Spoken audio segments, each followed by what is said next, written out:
அனைவருக்கும் வணக்கம். நாம் இன்னைக்கு தஞ்சாவூர் மாவட்டம் நாகப்பட்டினம் பக்கத்தில் இருக்கக்கூடிய திருவெண்காடு சுவேதாரண்யேஸ்வரர் கோயிலுக்கு வந்திருக்கோம். இந்த கோயிலை பற்றின சிறப்பு என்ன அப்படிங்கிறத நம்ம பார்க்கலாம். இங்கே வந்து புதன் தலத்துக்கு ஒரு முக்கியமான ஒரு பரிகார தலமாக இது பார்க்கப்படுது. இங்கே வந்து வெண்காடு அப்படின்னா வெள்ளை நிற காடுகள் அப்படின்னு பொருள். வடமொழியில் இது சுவேதாரண்யம் அப்படின்னு சொல்கிறாங்க. இங்கே வந்து ஒரு அகோரமூர்த்தி சிலை இருக்குது. சிவபெருமானோட 64 வடிவங்களில் இந்த 43வது வடிவமான அகரமூர்த்தி வந்து ரொம்ப உக்கிரமானவர்.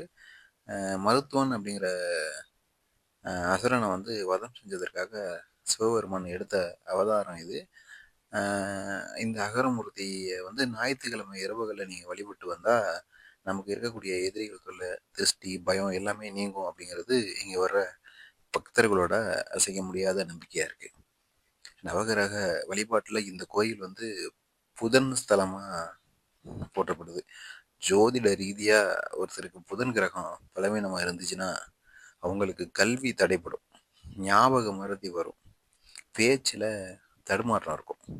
ஆனால் நீங்கள் திருவெண்காடு வந்து இங்கே இருக்கிற புதன் பகவானுக்கு பச்சை நிற வஸ்திரம் சாற்றி அப்புறம் வெண்காந்தல் மலர்களால் அர்ச்சனை செய்து பயிர் கலந்த சாதத்தை நெய்வேத்தியமாக படைச்சு வழிபட்டாலே புதன் தோஷம் நீங்கிடும் அப்படின்னு சொல்லப்படுது.